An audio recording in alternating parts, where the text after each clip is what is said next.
Hello বন্ধুরা, নমস্কার। আমি শিবনা। আমি আজ একটা গল্প বলবো। তো গল্পটা তোমরা শোনো। মানুষ টাকার জন্য কত কিছু করে। হ্যাঁ, একটা কাগজের জন্য সবাই, আমি, তুমি, সবাই। তো ওই কাগজটার মূল্য কতটা? হ্যাঁ, একটা কাগজের জন্য কেউ 12 ঘন্টা 24 ঘন্টা মেহনত করছে। একটা কাগজের জন্য খুন খারাপি হচ্ছে। একটা কাগজের জন্য কত কিছু হচ্ছে। উদাহরণ দিতে পারছি না, তোমার কমেন্টে জানাবে কি হয়।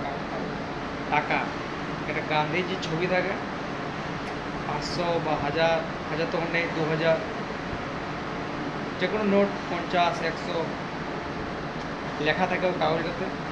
গান্ধীজি, মহাত্মা গান্ধীর ছবি থাকে, প্লাস যে জায়গা থেকে নোটটা বেশ কিছু আর অনেক কিছু লেখা থাকে টাকার নোটটা। তো ওই কাগজটার জন্য কত কিছু হচ্ছে। হ্যাঁ, কত কিছু সিস্টেমটা কীভাবে কী আমি তৈরি করছি, বুঝতে পারছো কী বলতে চাইছি আমি? তাহলে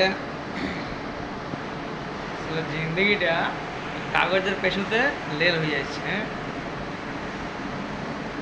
এই যে এত পড়াশোনা, ছোটোর থেকে যে বড় হচ্ছে, খেলাধুলা, পড়াশোনা, সব কিছুর পেছনে টাকা। খেলাধুলা করতে গেলেও টাকা চাই, কোনো কিছু তো খাবার খেতে গেলেও টাকা চাই, কোথাও ভ্রমণ করতে যাবে তাও টাকা চাই। মানে টাকা টাকা টাকা। আর বন্ধুরা, এইটা হচ্ছে কাগজ, এইটার গুরুত্ব নাই, কিন্তু গান্ধীজিরটা বেশ গুরুত্ব আছে। কেন সিস্টেমটা এরকম কেন?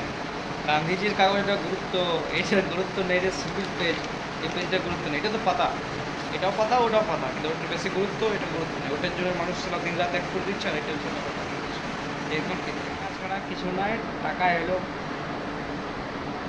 টাকায় হলেও তোমরা কমেন্টে জানাবো সেটা। সালা এরকম কেস। এই পর্যন্তই। ভিডিওটা কেমন লাগলো কমেন্টে জানা।